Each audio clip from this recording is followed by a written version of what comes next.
New মার্কেটে যাবার আগে সাবধান হয়ে যেও, নইলে তোমাদের সাথেও ঘুরতে পারে এমনটা। তো আজকে আমরা প্রথমবারের জন্য গেছিলাম নিউ মার্কেট, আর একটু দেরি হয়ে যাবার কারণে আমরা ট্রেনের টিকিট না কেটেই ট্রেনে উঠে পড়ি।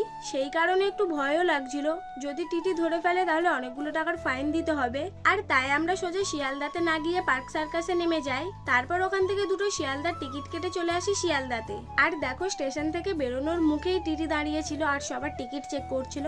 এরপর আমি আর উনি বাস ধরে চলে আসি নিউ মার্কেট, আর আমরা এসে পৌঁছেছিলাম প্রায় 12:30টার দিকে, কিন্তু তখনও প্রায় দোকানগুলো খোলেইনি। তাই আমি আর আমার বয়ফ্রেন্ড মিলে চলে আসি আখের রস খেতে, আর তারপর চলে যাই একটু শপিং করতে।